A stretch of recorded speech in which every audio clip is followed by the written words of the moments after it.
ने शुरुआत की थी स्वस्थ तन और स्वस्थ मन।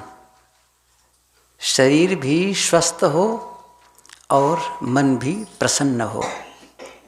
प्रसन्न मन ही स्वस्थ मन है और नाराज मन बीमार मन है।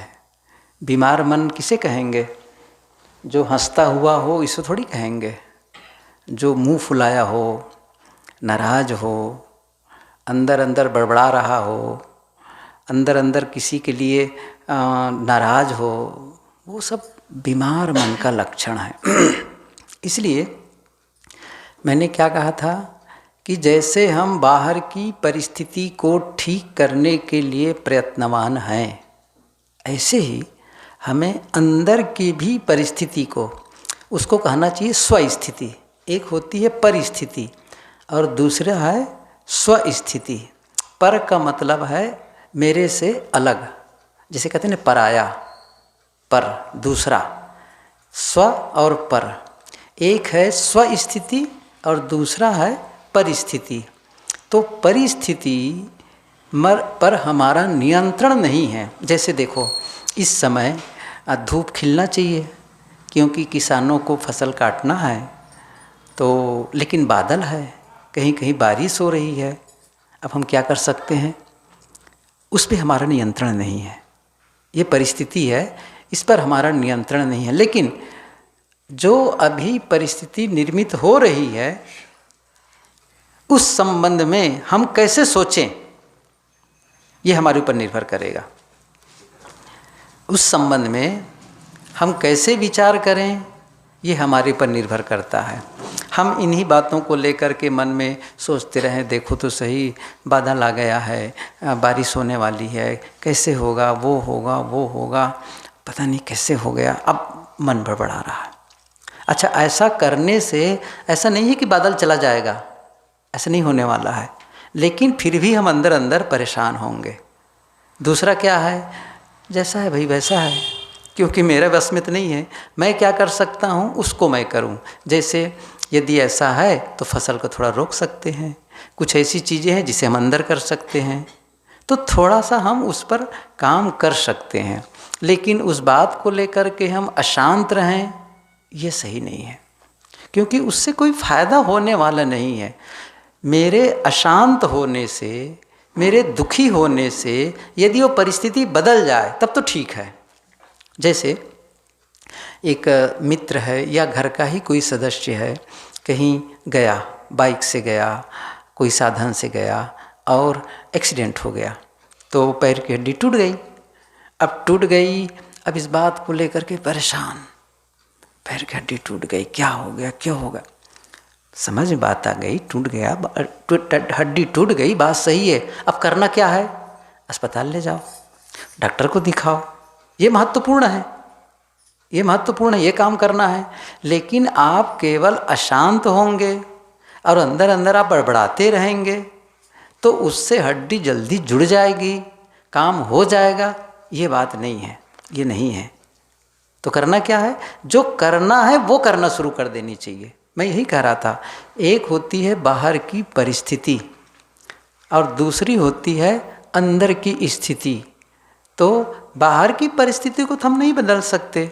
जैसे और भी बताऊं, लोग हैं, अब जैसे रास्ते में जा रहे हैं तो लोग अपने ढंग से बोलेंगे, कुछ भी बोल सकते हैं, उनका मन है, कुछ भी बोल दें। और क्या किसी के बोलना को रोक देंगे? हम नहीं रोक सकते हैं। वो बहुत पुरानी कहानी सब लोग सुने होंगे कि एक पिता पुत्र घोड़े को ले जा रहे थे, तो हुआ क्या कि घोड़े पर एक कुर्सी और ला देते हैं ऊपर से। बुजुर्ग लोग आ रहे हैं, हाँ बेंच तो खाली है, ठीक है ठीक है, बैठे। तो दोनों घोड़े पर बैठ के जा रहे थे। अब गांव के तरफ से गुजरे तो गांव वालों ने कहा, देखो तो सही, एक जान पर दो दो जवान, कितने निर्दयी हैं वो लोग। उसने सोचा कि भाई ये तो गड़बड़ है, तो पिताजी से कहते हैं कि पिताजी आप बैठे रहें, मैं पैदल चलता हूँ, क्योंकि दो जने बैठने में देखो लोग कैसे बोल रहे हैं। अंत में चलने लगे। आगे के गांव में गए तो वहाँ गांव वाले क्या बोलते हैं, देखो तो सही, पिता बैठा हुआ है और बेचारे बेटे को पैदल चला रहा है। उसकी आलोचना होने लग गई। अब उस पिता ने कहा कि देखो बेटा, अब मुझे लोग कह रहे हैं तुम चल रहे हो, ऐसा करो तुम बैठ जाओ, मैं चलता हूँ। अब वो बेटा बैठ गया, वो चल रहा है। तो चलते चलते गए तो फिर गांव वाले आगे कहने लगे, देखो तो जवान चड्ढा बैठा और बूढ़े बाप को पैदल चला रहा है, कैसा कलयुग का ज़माना है। अब परेशान, तब क्या किए, देखो दोनों बैठे थे तब बोले, एक बैठे, पिता बैठा तो बोले, बेटा बैठा तो बोले, ऐसा करते हैं। अब घोड़े को खाली ले चलते हैं, घोड़ा चले। अब क्या करना है, दोनों खाली जा रहे हैं। फिर गांव वाले क्या कहते हैं आगे, देखो तो अक्ल नाम की चीज़ नहीं है, घोड़ा खाली ले जा रहे हैं, अपना दोनों पैदल चले जा रहे हैं, अरे एक तो बैठ लेता। अब परेशान, अब क्या करें,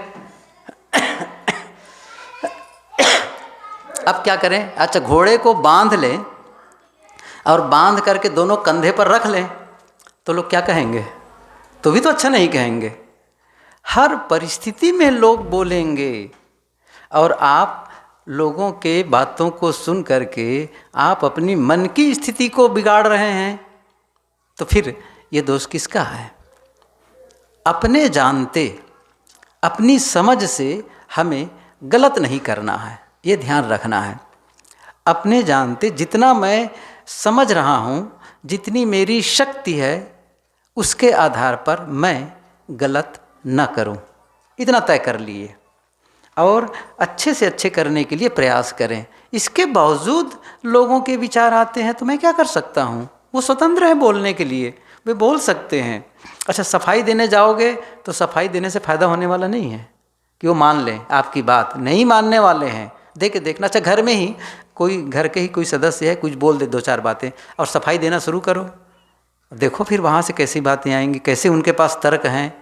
बहुत तर्क है लोगों के पास में, ऐसी ऐसी बातें कहेंगे, आप कहेंगे चुप चुप रहना ही अच्छा है। कबीर साहब जी की वो पंक्ति है कि बालू जैसी किरकिरी, उजर जैसी धूप, ऐसी मीठी कछु नहीं, जैसी मीठी चुप। शांत हो जाओ, समय से पता चल जाएगा कि कैसे वो बिना जाने बुझे बोले जा रहे हैं, उनको समझे बात आ जाएगी। ज़रूरत पड़ने पर कभी न्याय की बातें कही जाती है, कुछ बातें बताई जाती है, लेकिन ज़्यादातर होता क्या है, हम उलझन में आ जाते हैं। उलझन ना आए इसका ध्यान रखें तो ही हम प्रसन्न रह सकते हैं। तो मैं कह रहा था कि मन की प्रसन्नता ये बाहरी परिस्थिति पर निर्भर नहीं है। बाहरी परिस्थिति बदलेगी, लोगों के विचार बदलेंगे, लोगों के बोलने के ढंग बदलेंगे, लोगों के व्यवहार करने के अपने ढंग, क्यों, वो आदमी स्वतंत्र है तो वो कैसे करेगा, अपने अनुसार, अपने विचारों के अनुसार करेगा और अपने व्यवहार अपनी आदत के अनुसार करेगा, स्वभाव के अनुसार करेगा। तो अपने संस्कार जो उनके मिले हुए हैं, लंबे समय से संस्कार जो पाए हुए हैं, उसके आधार पर वो काम धाम करेगा, बोलेगा।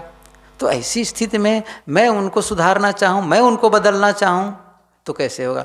अब किसी आदमी से कहो भैया तुम सही व्यवहार करो ताकि मैं प्रसन्न रह सकूँ, अब ये कैसे होगा, सोचो ज़रा से। उनसे कहो तुम्हारे गलत व्यवहार से मुझे तकलीफ़ होती है, तो क्या वो ठीक हो जाएगा, कुछ नहीं होने वाला है इससे। तो मैं क्या कर रहा था, आप अपनी स्वस्थिति को बदल सकते हैं।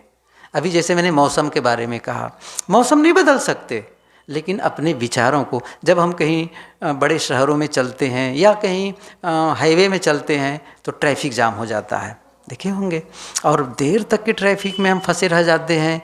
बड़े शहरों में काफ़ी समय लग जाता है। और नहीं तो आप देखेंगे रेलवे क्रॉसिंग, अच्छा आपके यहाँ भी तो रेलवे क्रॉसिंग है, अच्छा यहाँ पर ट्रेन कम है, बहुत कम ट्रेन है, लेकिन उस लाइन में जैसे हावड़ा मुंबई है और दिल्ली मुंबई है, उधर जब उधर की ट्रेनों में तो इतनी ट्रेनें चलती हैं, सूरत में ही केवल सवारी गाड़ी 125 से भी ज़्यादा गाड़ी चलती है, एक तरफ से 125 से भी ज़्यादा गाड़ी आती जाती है, और मालगाड़ी से अलग। अब गए और बैरियर बंद है, अब कैसे करेंगे, बड़बड़ाने से कुछ काम बनने वाला है। इंतज़ार करो और जब खुले तब जाओ। तो परिस्थिति को नहीं बदल सकती, इस पर मैं कह रहा था। तो लोगों को नहीं बदल सकते, मौसम को नहीं बदल सकते। देखो मौसम पर एक बात याद आई। एक बूढ़ी माँ थी, उनकी 2 बेटियां थी। तो दोनों बेटियों की शादी हुई थी। तो एक बेटी की शादी हुई थी, वो जो मिट्टी के बर्तन बनाते हैं ना, मिट्टी के बर्तन, उसके घर में। और दूसरी बेटी की शादी हुई थी, वो उसके उस व्यापारी के घर जो छाता बेचा करता था। तो अब जब मौसम जैसे बादल है या बारिश है, तो वो बहुत रोती थी। इसलिए रोती थी कि देखो ना, बारिश हो रही है, बादल छाया हुआ है, अब मेरी बेटी के जो बर्तन हैं वो बर्तन सूखेंगे कैसे मिट्टी के, और उसको पकाएंगे कैसे, आग कैसे लगाएंगे, आग लगाएंगे तो बुझ जाएगी। सारे बर्तन खराब हो जाएंगे, मिट्टी के बर्तन खराब हो जाएंगे, मेरी बेटी का जीवन कैसे होगा। वो रोती रहती थी। अच्छा, जब मौसम बढ़िया होता था, मतलब धूप तेज निकलती थी, तो फिर रोती थी। वो इसलिए रोती थी कि अब तो देखो ना, धूप निकल आई है। अच्छा, मेरी दूसरी बेटी है, उसकी छाता कैसे बिकेंगे, जब बारिश होगी तब तो छाता बिकेंगे। अब बारिश हो नहीं रही है, अब कैसे होगा, अब छाता कैसे बिकेंगे, और छाता नहीं बिकेंगे तो आमदनी कैसे होगी, आमदनी नहीं होगी तो फिर कैसे उनका जीवन गुजर होगा। फिर भी रोती थी। धूप होती थी तो रोती थी, बारिश होती थी तो रोती थी, हर समय रोती रहती थी। तो गांव वाले ने क्या नाम रख दिया उनका, रोने वाली बुढ़िया। हर समय रोती रहती, रोने वाली बुढ़िया। बहुत दिनों के बाद में गांव में एक सन्यासी आया, एक संत आए। तो किसी ने जाकर कहा कि माता जी, आप हमेशा दुखी और अशांत रहती हो, रोती रहती हो, जाओ एक महात्मा है, जाओ अपनी कुछ जो समस्या है उसका समाधान पूछ लो, हो सकते महात्मा बता दें। तो उनको भी लगा कि सही बात है, मैं सन्यासी के दर्शन करूं और उनके अपने मन की पीड़ा को कहूं, हो सकता है कोई उनके पास में कोई सिद्धि हो, मंत्र तंत्र हो, कोई तरीका हो जो मुझे बताए और मैं दुख से मुक्त हो जाऊं। तो वो गई और फिर दंडवत प्रणाम के पश्चात कहा कि संत भगवान, मैं हमेशा दुखी रहती हूँ, हमेशा रोती रहती हूँ, और मेरे इस स्वभाव के नाते गांव वाले मुझे रोने वाली बुढ़िया कहते हैं। तो बात क्या है, फिर बताए कि मैं बारिश में क्यों रोती हूँ और धूप में धूप आने पर क्यों रोती हूँ। तो सन्यासी पहले बहुत हंसा, कमाल के हैं आप भी, इतने हंसे हो।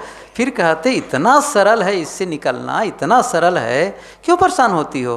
तो कहें बताइए महाराज, मैं कैसे निकलूं। कहे देखो मैं बताता हूँ, जब धूप निकले ठीक से तब जोर से हंसा करो, खूब प्रसन्न रहा करो। इसलिए प्रसन्न रहा करो कि देखो जो मिट्टी के बर्तन बनाते हैं उस बेटी के बर्तन खूब सूखेंगे, खूब पकेंगे, खूब बिकेंगे, इसलिए खुश हंसा करो। अच्छा, जब बारिश हो तो भी हंसा करो, तो भी प्रसन्न रहो, इसलिए ताकि तुम्हारी बेटी जो छाता वाली है ना, वो छाता खूब बिकेंगे, इसलिए हंसा करो। ये बात उनकी समझ में आ गई, ये बात तो सही है। उलट दिया उसने, उसी को उलट दिया। क्या हुआ फिर, जब धूप होती थी तो हंसती थी, बारिश होती थी तो हंसती थी, प्रसन्न रहती थी। और ऐसा महीनों कर डाली, ऐसा करने लग गई। तो गांव वाले ने क्या कहा, हंसने वाली बुढ़िया। पहले क्या कह रहे थे, रोने वाली बुढ़िया। तो क्या बदल गया, मौसम बदल गया, मौसम बदल गया नहीं। क्या बदल गया, उनका जो सोचने का ढंग है, उसकी जो मैंने कहा ना, उनकी स्व स्थिति, भीतर की स्थिति बदल गई। और जब भीतर की स्थिति बदली तो उसी परिस्थिति में अभी भी बारिश हो रही है, अभी भी धूप निकल रही है, लेकिन अब रोती नहीं है, अब हंसती है। मैं ये कह रहा था कि हमारे भीतर प्रसन्नता का भाव रखना ये हम पर निर्भर है। फिर से मैं कह रहा हूँ, परिस्थिति बदलेगी, संजोग का वियोग होगा, नुकसान होगा, बहुत सी समस्याएं आएंगी जीवन में, ये सच है, ये सच है। ऐसा नहीं है कि किसी के भी जीवन में कोई भी ऐसा नहीं है जीवन जिनको आप बड़े बड़े राजा महाराजा मंत्री मिनिस्टर कह लो, चाहे उन्हें यहाँ तक के ईश्वर भगवान भी कह लो, उनके भी जीवन को झांक के देख लो। एक आदमी गुरुदेव जी के पास आए, गुरुदेव जी का मतलब समझ रहे हैं ना, सदगुरु श्री अभिलाष साहेब जी, उनके पास आया, सच्ची घटना है। उन्होंने कहा महाराज जी मेरे समान दुनिया में कोई दुखी नहीं है। गुरुदेव जी ने कहा, क्या तुमने दुनिया भर का सर्वेक्षण कर लिया है? अरे महाराज सुनो तो सही, मेरे समान दुनिया में कोई दुखी नहीं है। तब गुरुदेव जी ने कहा, क्या तुम घर से निकाल दिए गए हो? नहीं महाराज, घर में रहता हूँ। अच्छा, तो तुम्हारी पत्नी को किसी ने ले गया है छीन करके? अरे नहीं महाराज, पत्नी घर में है। तो कहा, भगवान राम से तो तुम ठीक हो ना? भगवान राम से तो ठीक हो तुम, क्योंकि भगवान राम राज्य से निष्कासित थे। उनको जब राजगद्दी होने वाली थी, रात में क्या कहा गया था? कल सुबह तुम्हारी राज तिलक। और सुबह क्या कहा गया? 14 वर्ष तक के घोर जंगल में रहना है, मतलब वहाँ पर दूसरों का दिया हुआ भोजन नहीं करना है, और तापस वेश, अधिक उदासी। कमाल की बात है, रामायण के कितने मार्मिक पॉइंट है वहाँ पर। अब उसके बाद वाल्मीकि रामायण में लिखा है कि जब ये सुने भगवान राम, तो उन थोड़ा भी दुखी नहीं हुए, थोड़ा भी दुखी नहीं थे। अच्छा, हम लोग होते तो क्या कहते? कोई बात नहीं, 1/4 कर दो ना राज्य का, 4 भाई हैं, 1/4 कर दो, मैं क्यों जाऊँगा, मैं नहीं जाने वाला हूँ, मैं बड़ा हूँ।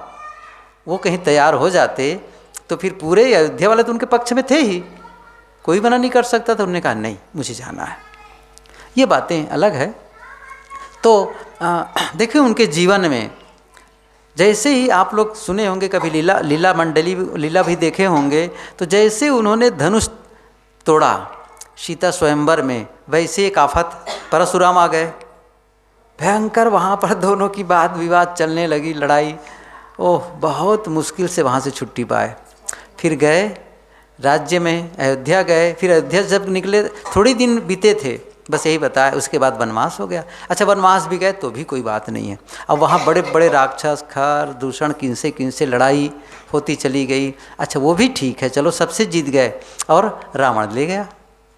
एक ऐसा आदमी पता ही नहीं चलता था कौन ले गया है कह करके। वो तो बहुत मुश्किल से किसी ने फिर आगे बहुत पता किए जा करके। वो तो संजोग ऐसा था कि सुग्रीव हनुमान मिले, फिर जा करके कुछ उनका काम बना, नहीं तो वो नहीं होने वाला था। अच्छा, ये भी ठीक है, चलो ठीक है, सीता और रावण को विजयी रावण को जीत करके सीता को ले आए, ये भी ठीक है। अच्छा, उसके बाद आने के बाद क्या हुआ? फिर कहते हैं अग्नि परीक्षा।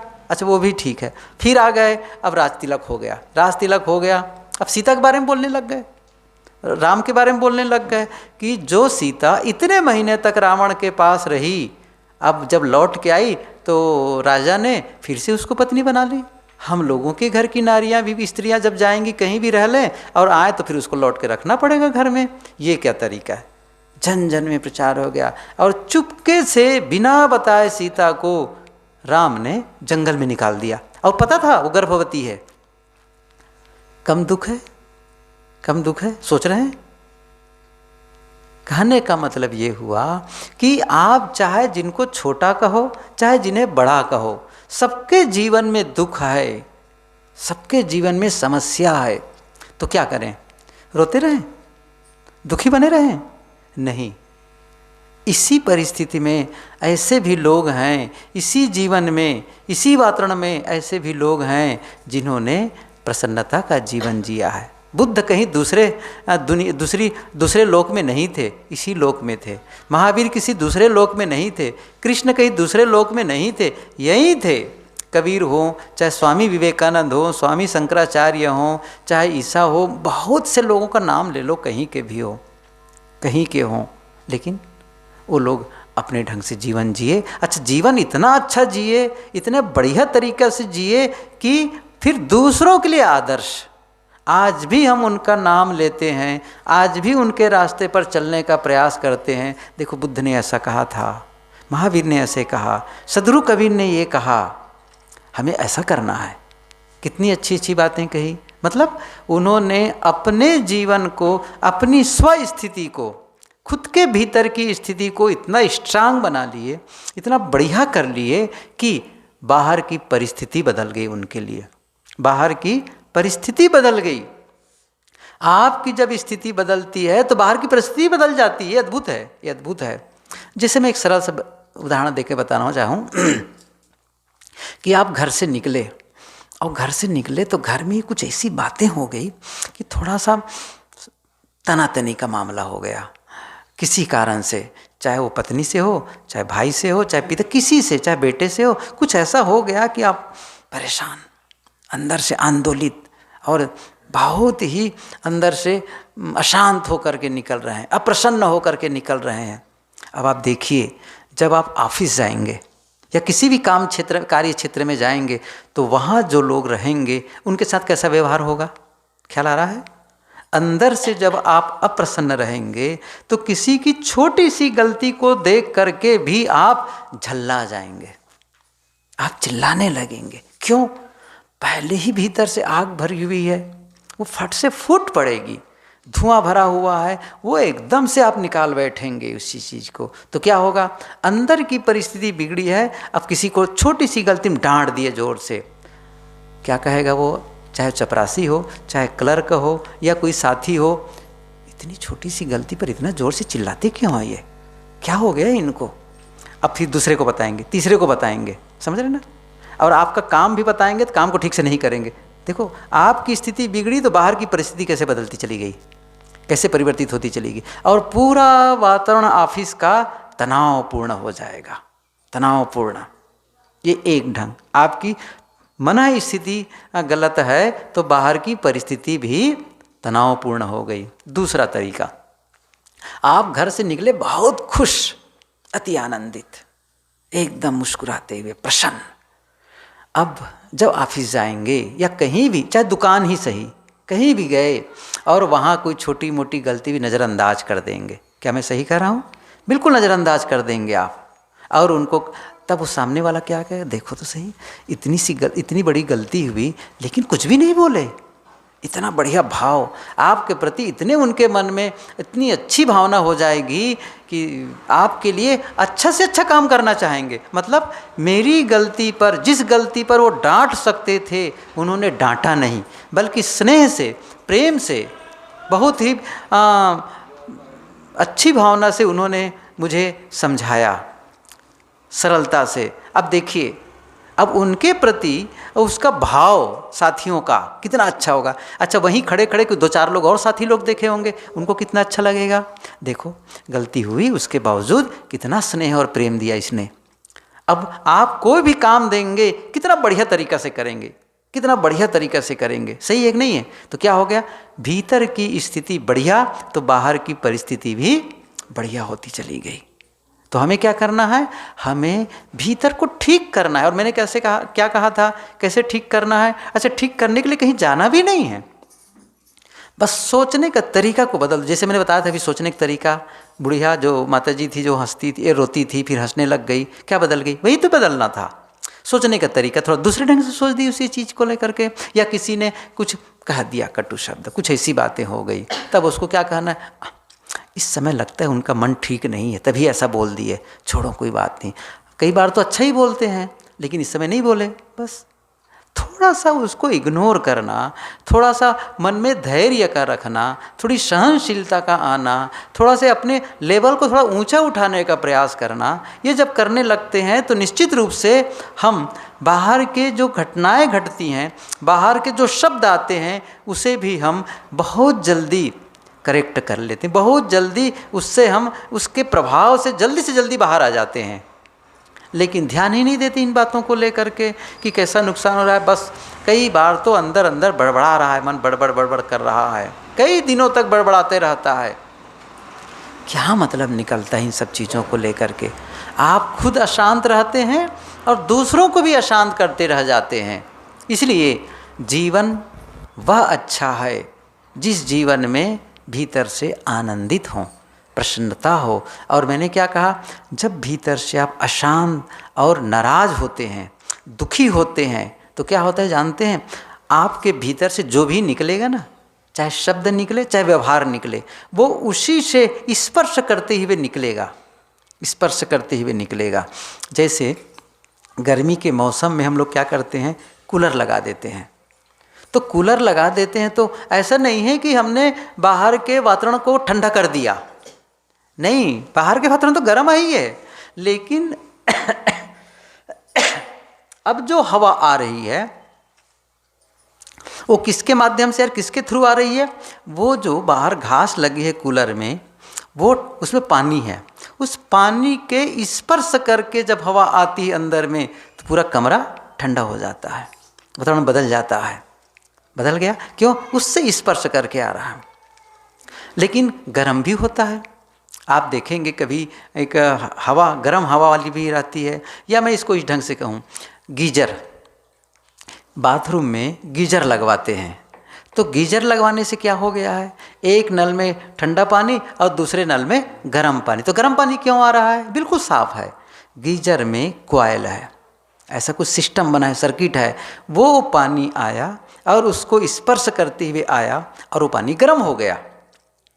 पानी गर्म हो जाता है। और वाटर कूलर का पानी, वाटर कूलर होता है जिसमें पानी जब आप निकालो तो कहते हैं फ्रिज ठंडा पानी निकलता है, नल खोलो ठंडा ठंडा पानी आता है एकदम से। क्यों ऐसा होता है? इसका मतलब है कि वहाँ कुछ ऐसा सिस्टम दिया गया है जिससे पानी ठंडा हो जाए, ऐसा सिस्टम दिया गया है जिससे पानी गर्म हो जाए। तो उससे स्पर्श करते, वही मैं कह रहा हूँ, यदि आप भीतर से गर्म है, भीतर से अशांत है, तो वहाँ से जो स्पर्श करते हुए शब्द निकलेगा वो कैसा रहेगा? वो गर्म रहेगा।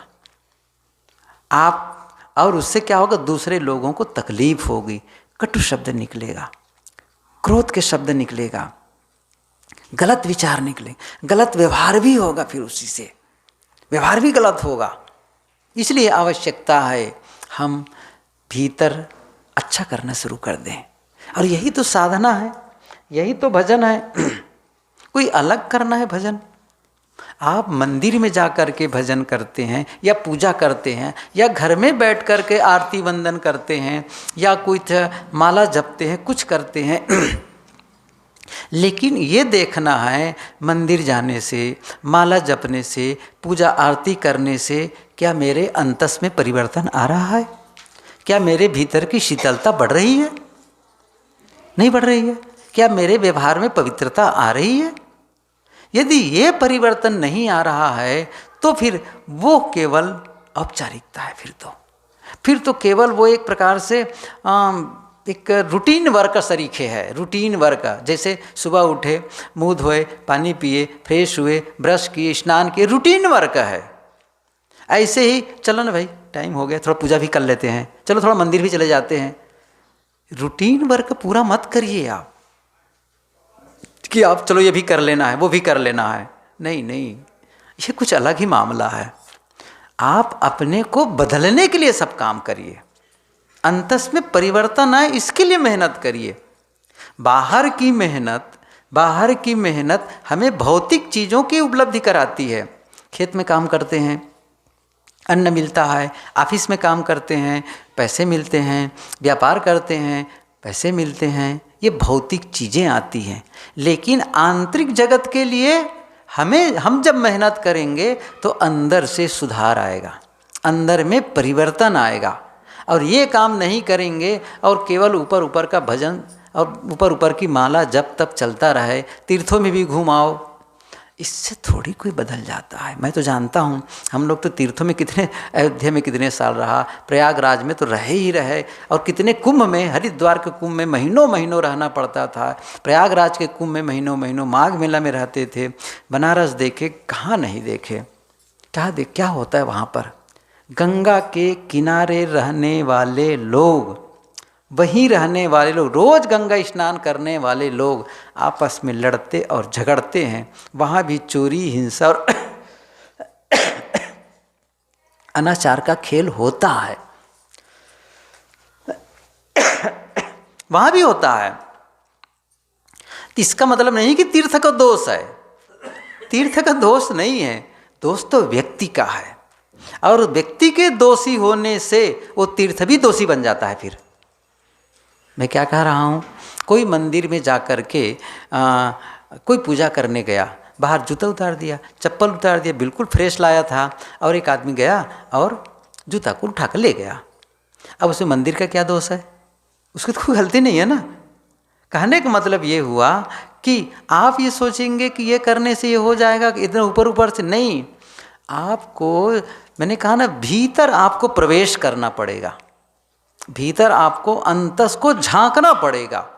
अच्छा कैसे झांकेंगे, प्रश्न ये होता है। जब आप ऐसे आंखें बंद करेंगे तो कुछ थोड़ी दिखेगा आपको, अब अंधेरा अंधेरा लगेगा, बस इतना हो गया।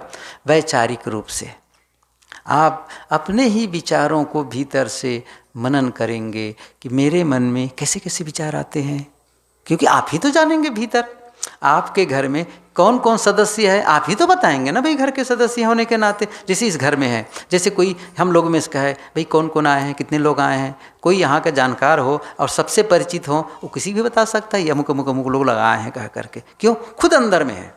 ऐसे ही जब आप अंदर में सोचना शुरू करेंगे कि मेरे भीतर कैसे कैसे विचार आ रहे हैं। अच्छा मैं जब शब्द बोलता हूँ तो फिर उसका क्या प्रभाव पड़ता है, लोग क्या उनको अच्छा लगता है, क्या मेरे शब्दों को सुन करके लोगों में प्रसन्नता आती है कि उनका मन उदास हो जाता है, जरा देखना इस चीज़ों को, तो आपको पता चल जाएगा नहीं ये तरीका ठीक नहीं है। क्योंकि जब बोलता हूँ तो उनका चेहरा उदास हो जाता है, उनका मुंह लटक जाता है, उनको बड़ा तकलीफ होती है उनको, फिर वो दूसरों को भी कहते हैं। इतना सा बदलाव करना है हमको है, तब मुझे क्या कहना चाहिए, नहीं ऐसे शब्दों का प्रयोग मुझे नहीं करना। माना कि उनकी गलती है, माना कि उनकी गलती है, इसके बावजूद उनकी गलती हो करके उनकी गलती पर मैं क्यों गलती करूं। एक गलती को सुधारने के लिए दूसरी गलती करे, सोचो जरा से, जैसे मेरा हाथ कीचड़ से है, अच्छा कीचड़ वाला पानी मैं लाऊंगा तो हाथ धुल जाएगा, क्या लगता है, नहीं धुलने वाला है, सही कि नहीं। तो एक गलती सामने वाले से और दूसरी गलती मैं डांट करके कटु बोल करके कर रहा हूँ, तो एक गलती से दूसरी गलती कभी ठीक नहीं होगी, ये हमेशा ध्यान रखिए। सही करके ही ठीक होने वाली है, सही करके। तो देखिए दो गलत मिल गए, एक गलत दो गलत, दो गलत मिल करके एक सही नहीं होगा, क्या लगता है आपको। एक गलत इनसे एक गलत इनसे और दोनों मिल गए, क्या दोनों मिलकर सही हो जाएंगे, कभी नहीं हो सकते हैं। दो गलत हो गए, फिर तो दो गलत, क्या करना होगा, गलत हुआ अब सही। जैसे मैंने 2 और 2 5 लिख दिया, ठीक है, अच्छा 5 ना लिख करके मैंने क्या कर दिया, अब उसमें 2 और 2 7 लिख दिया, उसे ठीक हो गया। गलत है तो मुझे सही लिखना है, 2 और 2 4, सही ही उसे सही गलत को सही कर सकता है। इसका मतलब ये हुआ, जब आप किसी को भी ऐसे शब्दों का प्रयोग करते हैं जिससे उन्हें राहत महसूस होती है और उनको भी विवश, वो सोचने के लिए विवश होता है, सही बात है मुझे बदलना है, मेरे से गलती हुई है, लेकिन आप डांटेंगे और जब बोलेंगे तो वो भी अपनी रक्षा करने के लिए आपको बराबर जवाब देने के लिए तैयार हो जाएगा। ऐसा होता है, जब आप किसी की गलती को बताते हैं, डांटते हैं, तो वो अपनी रक्षा के लिए वो तर्क देने लगता है, मैं सही हूँ। और इसी तर्क में उधर से जैसे कोई तीर मारे, इधर से कोई तीर मारे, क्या होगा, कुछ होने वाला है नहीं। कबीर साहब की पंक्ति याद करो, उन्होंने बहुत अच्छी बात कही है, आवत गारी एक है उल्टत होय अनेक, कहाँ ही कबीर ना उलटिए वही एक की एक। आज से 550 साल पहले उनके दिमाग में बात आई, आज हमारी दिमाग में बात नहीं आती है। क्या कह रहे हैं, आवत गाली एक है, गारी एक गाली आई, अच्छा उलट दिया तब एक से अनेक, अच्छा मैंने दी तो फिर उसने दी, फिर उसने दी तो फिर मैंने दी, कहाँ रुकेगी, मत उल्टो, कहाँ एक कबीर ना उलटिए वही एक की एक। एक संत और हुए हैं श्री पलटू साहब जी, बहुत अच्छे संत, तो उन्होंने कहा है, पलटू हमसे लड़न को आवे सब संसार, वह बोला मैं चुप रहूं सहजे जावे हार। क्या कहा, वह बोलते मैं चुप रहता हूं, हार के चले जाते हैं वो, तो कब तक बोलेगा कोई, अंत में तो चुप हो जाएगा वो। लेकिन हम क्या करते हैं, मैं कैसे सह सकता हूं, मैं बराबर उत्तर दूंगा, उनका मजा चखा के रहूंगा। यदि अवसर नहीं मिला तो अंदर अंदर चल रहा है, अच्छा मिलेंगे तो ये करूंगा वो करूंगा वो करूंगा, अंदर अंदर इतना बड़बड़ा रहे हैं, 1 दिन 2 दिन, उफ, कितना घाटा करते हैं भीतर से, अशांति, ये कोई बढ़िया नहीं है जीवन का तरीका। जब आप बहुत अशांत रहते हैं, बहुत नाराज भीतर से रहते हैं, 1 दिन 2 दिन सप्ताह दिन 15 दिन महीना दिन, और उसी का परिणाम क्या होता है, ब्लड प्रेशर, कहते हैं ना बीपी बढ़ गया, डॉक्टर लोग नापते हैं, अरे नापे से ना नापे, वो तो वैसे ही बता रहा है, वो तो वो आपकी मानसिक दशा, का प्रभाव आपके शारीरिक दशा में पहुंच गई, मन का प्रभाव कहाँ पहुंच गया? शरीर में पहुंच गया। तो पहले आपको ठीक करना है, ठीक करना है। तो मैंने कहा यदि हमारी मन की स्थिति अच्छी नहीं है तो फिर हम बाहर की परिस्थिति को भी बिगाड़ डालेंगे।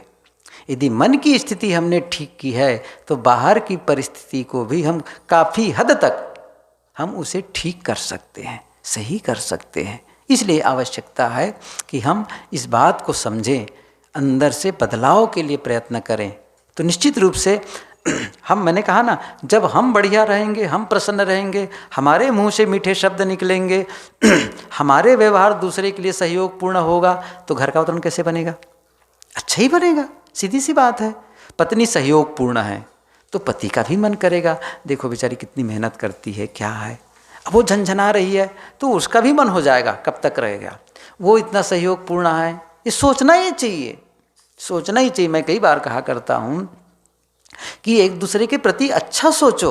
इसका मतलब है पत्नी सोचे कि मैं अपने पति के लिए कितना अच्छा कर सकती हूँ, वो ऐसा कुछ करूँ कि उनको अधिक से अधिक आराम मिले, उनको अधिक से अधिक प्रसन्नता मिले। ऐसा पत्नी सोचती है, ऐसा पति भी सोच रहा है।